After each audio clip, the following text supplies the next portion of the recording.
నారాయణ ఇల్లు సీజ్ చేయించిన తయారుకు దిమ్మ తిరిగే షాక్ ఇచ్చిన మహాలక్ష్మి చక్రి. అసలు ఇదంతా ఎలా జరిగిందనేది వీడియోని స్కిప్ చేయకుండా చివరి వరకు చూడండి. పొదరిల్లు రేపటి ఎపిసోడ్స్లో ఏం జరగబోతుందో ముందుగా తెలుసుకోవాలి అనుకుంటే వీడియోని లైక్ చేసి ఛానల్ని సబ్స్క్రైబ్ చేసుకుని పక్కనే ఉన్న బెల్ సింబల్లో ఆల్ పై క్లిక్ చేయండి. చక్రి మహాలక్ష్మి ఇద్దరు ఒకటవ్వాలని మీరు కూడా కోరుకుంటే కామెంట్లో ఎస్ అని టైప్ చేయండి.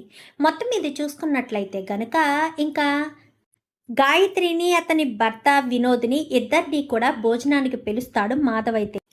ఇంకా వాళ్ళిద్దరూ ఇంటికి భోజనానికి వస్తారు. తృప్తిగా వాళ్ళిద్దరికీ కడుపు నిండా భోజనం పెట్టి చాలా సంతోషంగా ప్రతి ఒక్కరూ కూడా పలకరిస్తారు. వాళ్ళ పక్కనే కూర్చుని నారాయణ కూడా చాలా సంతృప్తిగా తింటాడు. భోజనం చేసిన తర్వాత వెళ్ళొస్తాను బాబా, మళ్ళీ ఎప్పుడు కనిపిస్తానో ఏంటో. వీసా వచ్చిందంటే అటు నుంచి అటే వెళ్ళిపోతాం గాయత్రి, మళ్ళీ ఇంటికి రాము. వస్తే మీ అమ్మ వాళ్ళు మాత్రమే మనకు అక్కడికి సెండ్ ఆఫ్ ఇవ్వడానికి వస్తారు. మనం ఏ 1 ఇయర్కో 2 ఇయర్స్కో మళ్ళీ ఇండియా వచ్చేది, అంతే. అప్పటి వరకు రాము అని చెప్పనేసరికి మా బావ పెళ్ళైతే ఖచ్చితంగా వద్దామండి అని చెప్పనేసరికి తప్పకుండా, ఇలాంటి మంచి మనిషి పెళ్ళికి తప్పకుండా రావాలి, తప్పకుండా వస్తామండి. మీ పెళ్ళైతే అది నెలలో అయినా 2 నెలలైనా ఖచ్చితంగా వచ్చి తీరతాము అని వినోద్ చెప్తాడు. చెప్పేసేసరికి సరే వెళ్ళొస్తామని కానీ ఒక్క నిమిషం గాయత్రి అని చెప్పి గబగబా లోపలికి వెళ్తాడు. ఎందుకంటే వాళ్ళని రమ్మని చెప్పాడు కదా, మరి వాళ్ళకి బట్టలు పెట్టి మరి పంపించాలి కదా. ఇంకా లోపలికి వెళ్ళి 2 కవర్లతో బట్టలు తీసుకొస్తాడు. తీసుకొచ్చి అమ్మ మహాలక్ష్మి అని చెప్పనేసరికి మహాలక్ష్మి వస్తుంది. బొట్టు పెట్టు గాయత్రికి అనగానే గాయత్రికి బొట్టు పెట్టడంతో ఇంకా ఇద్దరికి కూడా బట్టలు తీసుకొచ్చాను, తీసుకోండి అనేసరికి ఎందుకు బావా ఇప్పుడు ఇవన్నీను, మీ పెళ్ళికి మేము ఎలాగా రాలేదు, అప్పుడు ఏమీ ఇవ్వలేదు కదా, నా గుర్తుగా నీకు మీ ఆయనకి బట్టలు తీసుకున్నాను అనేసరికి ఇంకా చీర ఓపెన్ చేసి చూడడంతో తనకు ఎంతో ఇష్టమైన కలర్ తీసుకుంటాడు. నా ఇష్టాలు ఇంకా నువ్వు మర్చిపోలేదు బావా అని మనసులో అనుకుని చాలా థ్యాంక్స్ బావా అని చెప్పి ఇంకా అక్కడి నుంచి కాస్త వాళ్ళిద్దరూ బయలుదేరతారు. ఇంకా వీళ్ళు ఎవరి పనుల్లోకి వాళ్ళు వెళ్ళిపోతారు. మహాలక్ష్మి ఇంట్లో కూర్చుని ఆల్రెడీ సర్టిఫికెట్స్ వచ్చేసాయి కదా, జాబ్ సెర్చ్ చేస్తూ ఉంటుంది. జాబ్ సెర్చ్ చేస్తూ ఉండగానే ఇంకా ల్యాప్టాప్ హ్యాంగ్ అవడంతో పక్కన పెట్టి బుక్ చదువుతూ ఉంటుంది. ఈలోపు హారిక ఫోన్ చేస్తుంది. హారికకి హైదరాబాద్ ఒక పెళ్ళి ఉండడంతో పెళ్ళికి వచ్చాను కదా, ఒకసారి మహాలక్ష్మి దగ్గరికి వెళ్ళి చూద్దాము, వాళ్ళ ఇంటికి వెళ్దాము అన్న ఉద్దేశంతో మహాలక్ష్మికి ఫోన్ చేసేసరికి సరే వదిన, మనం మొన్న కలుసుకున్నాం కదా, అక్కడికి వచ్చేస్తాను అని మహాలక్ష్మి అనగానే వాళ్ళ వదిన అంటుంది, ఎందుకు అక్కడికి రావడం, నేనే మీ ఇంటికి వస్తాను, మీ లొకేషన్ పెట్టాను కానీ వదిన అది అనేసరికి పెట్టు మహా, నేను దగ్గరికి వచ్చేసాను అంటూ చెప్పడంతో లొకేషన్ పెడుతుంది.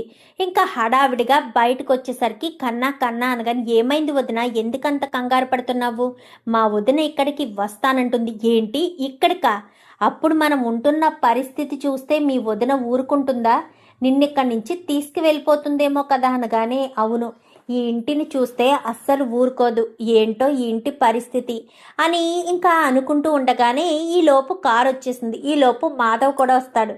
ఎవరమ్మా వచ్చింది అనగానే మా వదిన పెద్ది, ఎక్కడకా అని చెప్పాను కానీ అవును పెద్ది, ఏం చేయాలో నాకు అర్థం కావట్లేదు, ఆపడానికి ఎంతో ప్రయత్నించాను, నా వల్ల కాలేదు అంటూ మాట్లాడడంతో ఇప్పుడు ఏం చేద్దాము, సరే అని చెప్పి లోపలికి ఇలా అడుగు పెడుతుంది. ఇలా అడుగు పెట్టి చుట్టూ చూస్తుంది.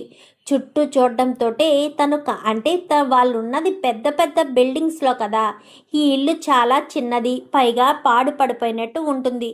మహాలక్ష్మి ఎలా పెరిగింది, అపురూపంగా కోటీశ్వర్ల ఇంట్లో పెరిగింది. ఈ ఇల్లు చూస్తే దిక్కుమాలిన ఇల్లులా ఉండేసరికి చుట్టూ చూసేసరికి తనకు తగ్గట్టుగానే అప్పుడు వరకు ఓడని పెచ్చులు కాస్త ఊడి వాళ్ళు మాట్లాడుకున్న మధ్య పడిపోవడంతో ఏం చేయాలో అర్థం కాదు. సరే అని ఒక పీటను కాస్త కూర్చోవడానికి పీటను కాస్త తుడిచేసి కూర్చోమనగానే చిరాకు పడుతూనే కూర్చుంటుంది.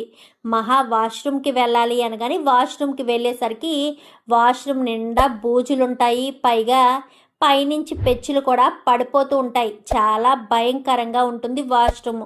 వాష్రూమ్లోంచి బయటికి రావడంతో అసహించుకుంటుంది.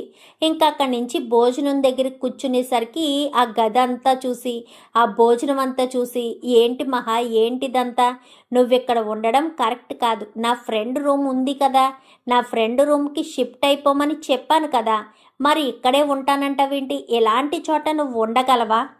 ఉండలేవు మహా, ఇక్కడ అడ్జస్ట్ అవ్వడం నీ వల్ల కాదు, వద్దు మహా, ఇక్కడి నుంచి నా ఫ్రెండ్ రూమ్కి షిఫ్ట్ అయిపో అని చెప్పాను కానీ లేదొదినా, నాకు ఇక్కడ ఉండడమే ఇష్టం, నాకు ఎక్కడ వీళ్ళందరితో కలిసి ఉంటేనే నాకు నచ్చింది. ఇంటిని నేను చూడలేదు వదిన, మనుషుల్ని మాత్రమే చూశాను.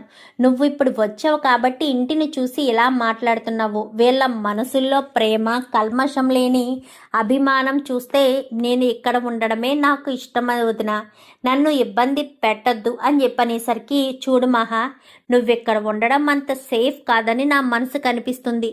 నీకు ఇక్కడ ఉండకూడదు అని ఏ రోజు ఎప్పుడు థాట్ వచ్చినా వెంటనే నాకు ఫోన్ చెయ్యి, నా ఫ్రెండ్ రూమ్కి షిఫ్ట్ అయిపోదువు కానీ అని చెప్పాను. కానీ సరే వదిన అని చెప్పి అక్కడి నుంచి హారిక వెళ్ళిపోతుంది. మహాలక్ష్మి లోపలికి వచ్చి కూర్చుంటుంది. ఒరే, మనమంతా ఒక నిర్ణయం తీసుకోవాలి అంటూ ఇంకా కేశవ్ అంటాడు. ఏంటా నిర్ణయం అనగానే, మన ఇంటిని మనం బాగు చేసుకోవాలి. ఇల్లు చూడు ఎలా ఉందో, బయట వాళ్ళు ఎవరైనా వస్తే ఎంత దారుణంగా దరిద్రంగా కనిపిస్తుందో, నీట్గా అందంగా మన ఇంటిని మనమే రూపుదిద్దించుకోవాలి అనేసరికి సరే అని ఇంకా ఏమేం కావాలి ఏంటి అని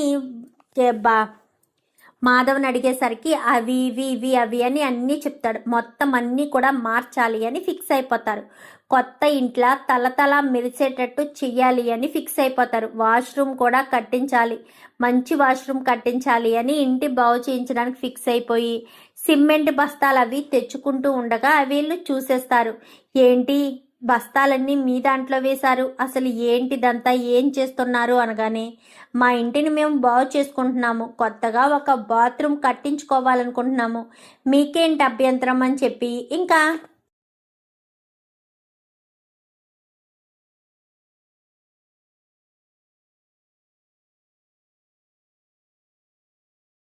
చక్రి కేశవ అనేసరికి, మాకు కాకపోతే ఎవరికి అభ్యంతరం రా, ఈ ఇల్లు కోర్టు కేసులో ఉంది, మీరు ఎలాంటి పనులు చెయ్యకూడదు అనగానే, మా ఇంట్లో మేము ఒక బాత్రూమ్ కట్టించుకోవాలనుకోవడం తప్పేంటి, ఎవరొచ్చి అడుగుతారో మేము చూస్తాము, మాకు నచ్చినట్టు చేసుకుంటాము, మీ దిక్కున్న చోట చెప్పుకోండి అని ఇద్దరు కూడా సమాధానం చెప్తారు.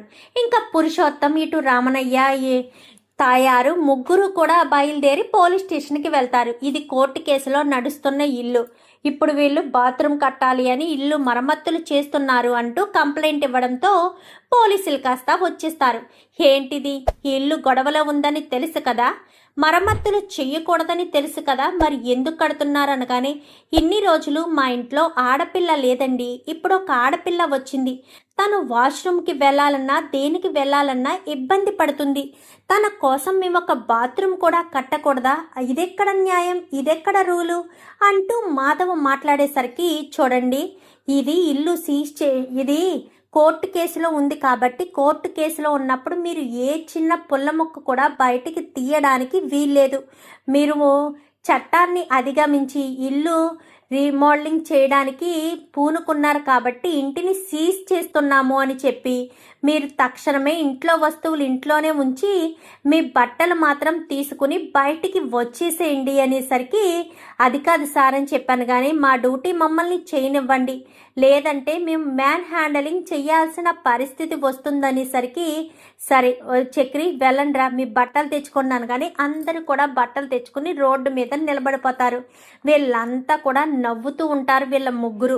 ఇంకా వీళ్ళంతా కూడా బయలుదేరి ఒక హోటల్ ఉంటే హోటల్లో వీళ్ళంతా రూమ్స్ తీసుకుంటారు. ముగ్గురు ఒకటి ఇంకా మహాలక్ష్మి కోటి ఇలా 3 రూమ్స్ తీసుకుని రూమ్స్లో కూర్చుని ఆలోచిస్తూ ఉంటారు. అసలు ఏంటి పెద్ది, మీ ఇంటిని మీరు బాగు చేసుకోవడానికి అవకాశం లేకపోవడం ఏంటి, అసలు ఏం జరిగింది, ఈ ఇల్లు వాళ్ళదే అని కోర్టు కేసు ఎందుకుంది అని ఇంకా అడిగేసరికి మొత్తం విషయం అంతా చెప్తాడు మాధవ. ఇలా మా ఇంటి మీద కన్నేశారు, దానికి సంబంధించిన డాక్యుమెంట్స్ లేవు, అందుకే ఇలా కేసేశారు అంటూ చెప్పేసేసరికి, అయితే ఇప్పుడు ఆ డాక్యుమెంట్స్ ఎక్కడున్నాయో వెతకాలి. ఎక్కడుండుంటాయి? మీ ఇంట్లో ఏమైనా ఉన్నాయా అని చెప్పాను కానీ మా ఇంట్లో ఎక్కడా లేవు. ఇల్లంతా వెతికేశాము. ఉంటే బహుశా ఆ రాక్షస్ ఇంట్లోనే ఉండాలి అని నారాయణ అంటాడు. రాక్షస్ ఇంట్లో ఉండాలి అంటే ఎలాగా? డాక్యుమెంట్స్ ఎక్కడ ఉన్నాయి? ఒక్కసారి గాయత్రికి ఫోన్ చేసి అడిగితే ఏదైనా అవకాశం ఉంటుందని గాయత్రికి ఫోన్ చేస్తుంది మహాలక్ష్మి.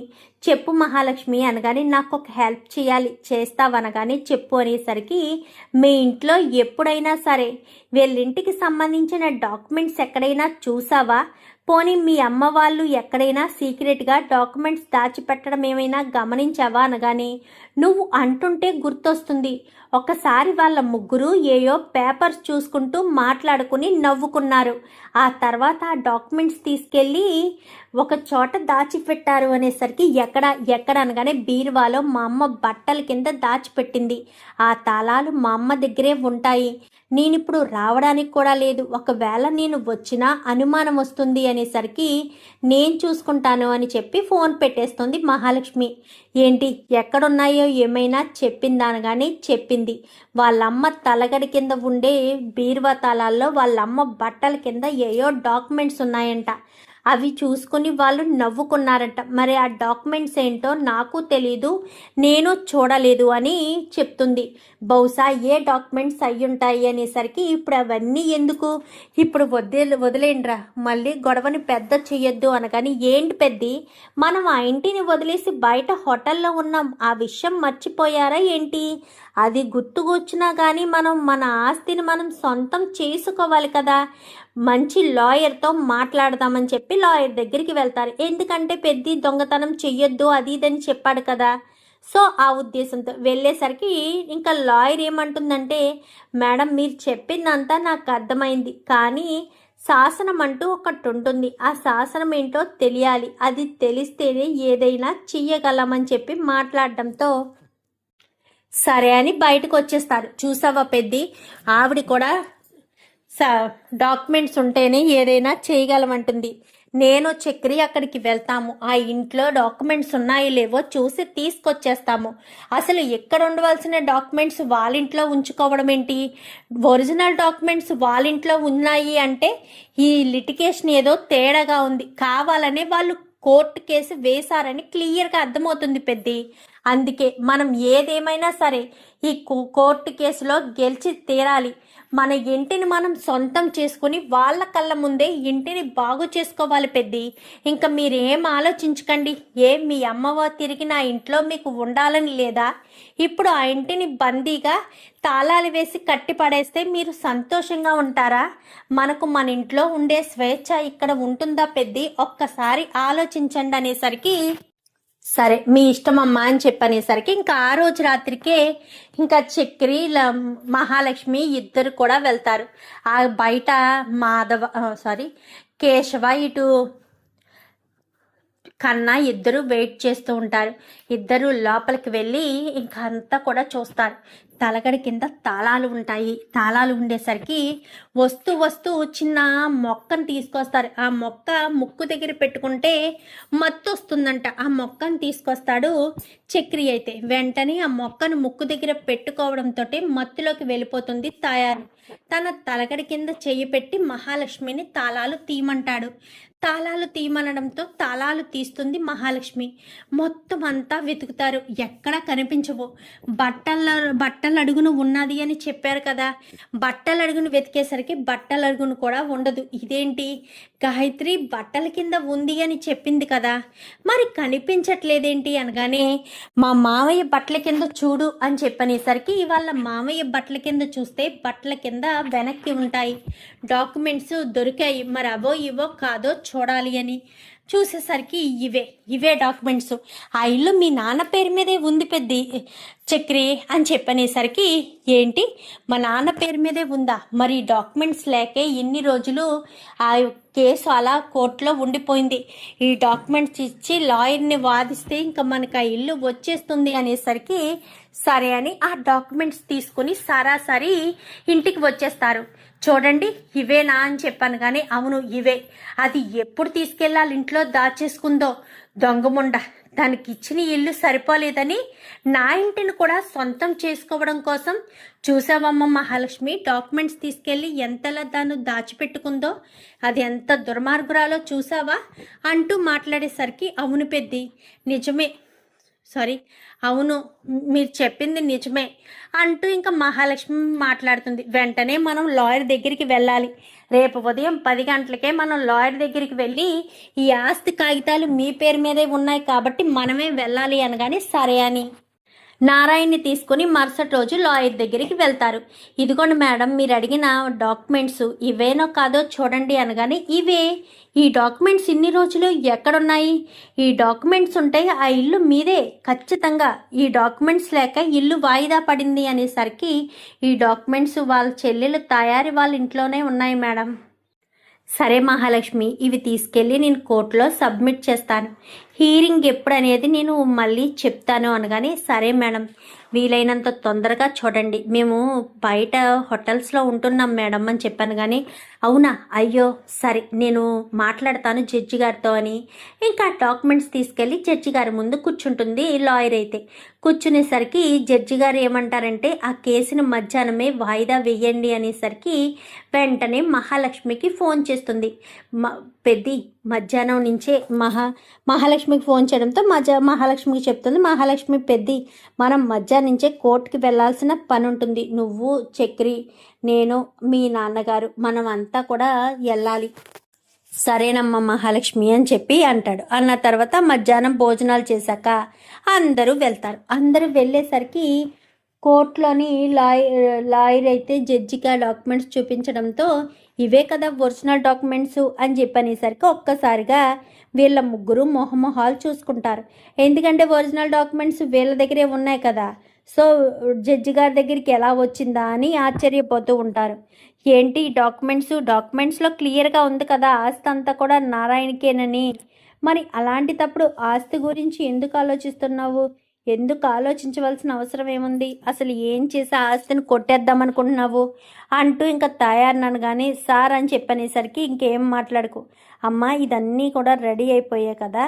వెంటనే ఇంకా ఈ ఇంట్లో కూడా మీ పేరు మీదే ఉంది కాబట్టి ఆ ఇంటికి పడ్డ సీజుని తీసేస్తారు. రేపొద్దుట కోర్టు నుంచి మనుషులు వచ్చి అనేసరికి చాలా థ్యాంక్స్ మేడం, మీ మేలు ఈ జన్మలో మర్చిపోలేము. మీరు మాకు ఇంత హెల్ప్ చేశారు, మీ రుణం మేము ఎప్పటికీ తీర్చుకోలేము అనేసరికి లేదు డాక్యుమెంట్స్ ఉన్నాయి కాబట్టి నేను చేయగలిగాను. ఒరిజినల్ డాక్యుమెంట్స్ కనుక లేకపోయి ఉంటే నేను నిజంగా ఏమీ చేయలేకపోయేవాడిని. ఆ ఆస్తిలో ఆ ఇంటిలో కూడా వాటా ఆవిడకి ఇవ్వాల్సిన పరిస్థితి వచ్చేది. ఒరిజినల్ డాక్యుమెంట్స్ని ఆవిడ అందుకే దాచిపెట్టింది. కానీ ఇందులో క్లియర్గా ఎవరిల్లు వాళ్ళకి రాసినట్టుగా ఉండడం వల్ల ఈ ఇల్లు ఈయనకే చెందుతుందని కోర్టు వారు కూడా తీర్పిచ్చారు. అందుకే చెప్తున్నాను అనేసరికి చాలా థ్యాంక్స్ మేడం, మీ రుణం ఎప్పటికీ తీర్చుకోలేము అని చెప్పి ఫీజు కాస్త ఇచ్చి అక్కడి నుంచి వీళ్ళు మళ్ళీ మరుసటి రోజు ఉదయాన్నే 10 గంటలకు వచ్చి సీజ్ తీస్తాము అనగానే సీజు మరుసటి రోజు వచ్చి సీజ్ తీస్తారు. తీసేసరికి మళ్ళీ అందరు కూడా ఇంట్లో ఒక్కసారిగా అడుగుపెట్టి మళ్ళీ మన సామ్రాజ్యానికి వచ్చేసాము, మన రాజ్యానికి వచ్చేసాము అని ఎంతో సంతోషంగా ఇంకా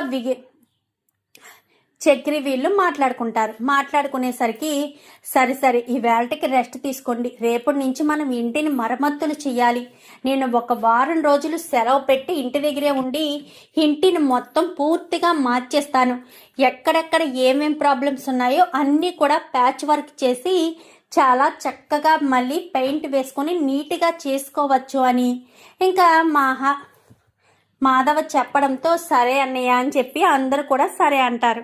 మరుసటి రోజు ఉదయాన్నే అందరూ లేచేస్తారు. లేచి ఎవరి పనులు వాళ్ళు చూసుకుని ఇంకా చక్కబెట్టి ఇంటి పనులు చేయడం మొదలు పెడతారు. అప్పుడే హారిక ఫోన్ చేస్తుంది. ఏంటమ్మా మహా, ఏం చేస్తున్నావు అనగానే, నేను హ్యాపీగా ఉన్నాను వదిన, నువ్వు నా గురించి అస్సలు ఆలోచించొద్దు. నేను వీళ్ళ దగ్గర ఉన్నాను అంటే చాలా సేఫ్గా, చాలా హ్యాపీగా ఉన్నాననే అర్థం చేసుకో. ఎందుకంటే వీళ్ళు ఇచ్చిన సెక్యూరిటీ నాకు ఎక్కడా దొరకదు. వీళ్ళు నా మీద చూపిస్తున్న కన్సర్న్ ఎక్కడా దొరకదు. వీళ్ళు నా మీద చూపిస్తున్న ప్రేమ, అభిమానం, నా కోపాన్ని తట్టుకోవడం, ఇదంతా కూడా వీళ్ళకి మాత్రమే సాధ్యమవుతుంది వదిన. దయచేసి నన్ను ఇక్కడి నుంచి దూరం చెయ్యాలని చూడొద్దు. నేనిటి నుంచి ఎటు పోలేను, పోదలుచుకోలేదు అని చెప్పనగానే, సరే నీ ఇష్టం, నీ మాటను నేను ఎందుకు కాదంటాను, నీకు కూడా బాగానే ఉన్నట్టుంది, ఇంకా ఎలాంటి ఇబ్బంది పెట్టనులే, నిన్ను బాధ పెట్టను అని చెప్పి ఇంకా అక్కడి నుంచి చెప్పడంతో చాలా సంతోషపడిపోతుంది మహాలక్ష్మి. పెద్ది, మా వదిన కూడా ఒప్పేసుకుంది, ఇంకా నేను ఇంట్లోనే ఉంటాను అని ఎంతో సంబరంగా చెప్తుంది. ఆ మాట నువ్వు ఎప్పుడెప్పుడు అంటావా అని గుండెలు చేత్తో పట్టుకుని తిరుగుతున్నావమ్మ మహాలక్ష్మి. నువ్వు ఇంటి నుంచి వెళ్ళిపోతాను అంటే ఇల్లంతా బోసిపోతుంది. మనం ఇంటిని వదిలేసి హోటల్స్కి వెళ్ళినప్పుడు ఇల్లు ఎలా వెలవెలబోయింది. ఇప్పుడు నువ్వు మా జీవితంలో లేకపోయినా అలాగే ఇల్లు వెలవెలబోతుందమ్మా మహాలక్ష్మి. ఎప్పటికీ నువ్వు మా ఇంట్లోనే ఉంటావా అనగానే, ఖచ్చితంగా ఉంటాను పెద్ది. నాకు ఈ ఇల్లు చాలా అనుభవాన్ని నేర్పించింది. మీ అందరినీ నేను మిస్ అవ్వలేను.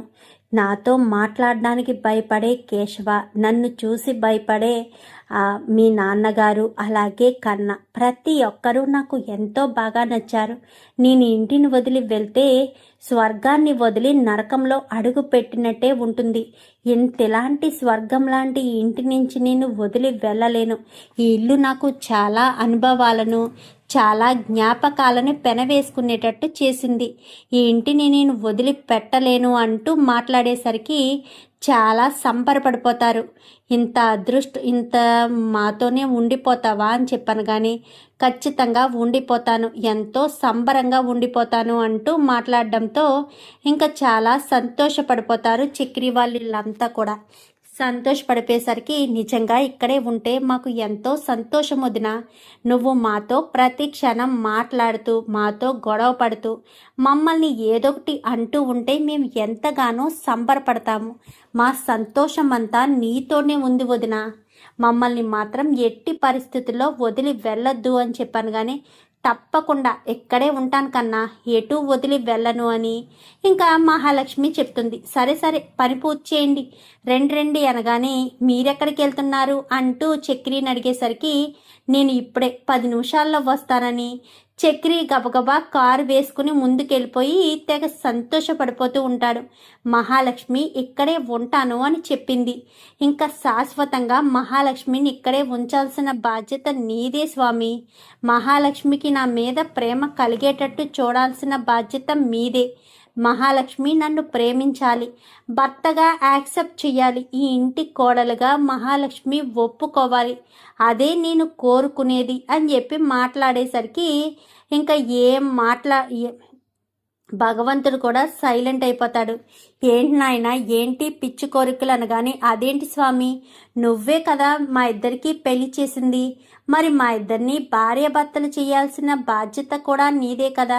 నేనెక్కడ పెళ్లి చేశాను స్వామి? ముందు మీరు పోలీస్ స్టేషన్లో పడి పెళ్లి చేసుకున్నారు. అక్కడ నాది ఒక్క ఫోటో కూడా లేదు నేను మిమ్మల్ని ఆశీర్వదించడానికి. మరి నేను మిమ్మల్ని ఎలా ఆశీర్వదిస్తాననుకున్నారు అనగాని, అదేంటి స్వామి, నా మీద పక్షపాతం చూపిస్తున్నారా? లేదు స్వామి, మీరు నన్ను ఆశీర్వదించాల్సిందే. జీవితాంతకాలం మహాలక్ష్మి నేను కలిసికట్టుగా భార్యాభర్తలుగా ఇదే ఇంట్లో ఉండాలని మీరు దీవించండి స్వామి అని చెప్పి ఇంకా ఆ భగవంతునితోటే గొడవ పడతాడు. ఎందుకంటే వీళ్ళిద్దరి మధ్య చిన్న సన్నివేశం ఒకటి జరిగేసరికి అలా గొడవ పడతాడు. సర్లే నాయనా, మహాలక్ష్మికి నీ మీద ప్రేమ కలుగును గాక అంటూ చెప్పడంతో, చాలా థ్యాంక్స్ స్వామి అని చెప్పి అక్కడి నుంచి కాస్త వెళ్ళిపోతాడు. ఈయన గారి నోటు దూరతకి ఆవిడ గారు ఎలా రియాక్ట్ అవుతుందో, మళ్ళీ నా మీదే విరుచుకు పడతాడేమో అనుకుంటూ ఇంకా దేవుడు కాస్త అదృశ్యమైపోతాడు. చక్రి మాత్రం చాలా సంతోషపడుతూ మహాలక్ష్మి అక్కడే ఉంటున్నందుకు చాలా హ్యాపీ అయితే ఫీల్ అవుతాడు. మరి మహాలక్ష్మి చక్రిని ఎప్పుడు భర్తగా అంగీకరిస్తుంది? మాధవ్కి తగ్గ అమ్మాయి ఎక్కడ ఉంది? ఇదంతా కూడా రాబోయే ఎపిసోడ్స్లో చూసి తెలుసుకునేద్దాం. మా వీడియో కనుక మీకు నచ్చినట్లయితే వెంటనే లైక్ చేసి మా ఛానల్ని సబ్స్క్రైబ్ చేసుకుని పక్కనే ఉన్న బెల్ సింబల్లో ఆల్ పై క్లిక్ చేయండి. ఎలా చేయడం వల్ల మేము పెట్టే ప్రతి వీడియో నోటిఫికేషన్ రూపంలో ముందుగా చూడగలుగుతారు. Thank you for watching.